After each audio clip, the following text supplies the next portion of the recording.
മിന്നുന്നതെല്ലാം പൊന്നല്ല എന്ന് പറയില്ലേ, ഇതുപോലെ പൊന്നാക്കി എടുക്കണം ഓരോ സാധനവും. അപ്പോൾ നമുക്കിത് തയ്യാറാക്കുന്നതിലേക്ക് പോവാം.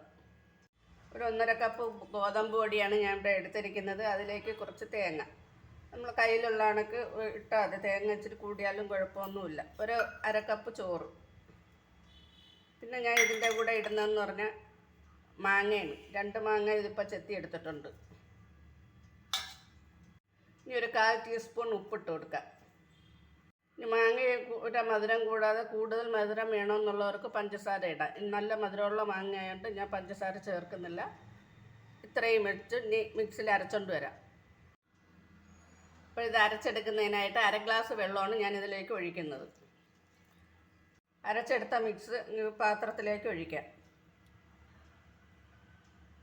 ഒരു 1/4 ഗ്ലാസ് വെള്ളം ഒഴിച്ച് മിക്സിയുടെ ജാറ് കഴുകി ഒഴിച്ചിട്ടുണ്ട്. ഇതിന് നല്ലതുപോലെ ഒന്ന് മിക്സ് ചെയ്തെടുക്കാം.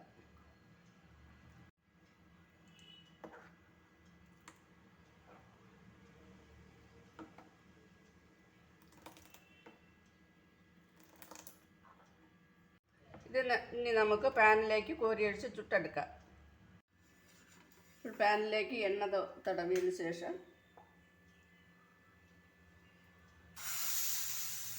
ഇതുപോലുള്ള പാൻ തന്നെ എടുക്കണം. എന്നാലേ ആ ഇളകി വരാനൊക്കെ എളുപ്പം കാണും. ചട്ടി അടുപ്പത്തേക്ക് വെച്ച് മാവ് കോരി ഒഴിച്ചിട്ടുണ്ട്. അതിനെ അടച്ച് എടുക്കാം.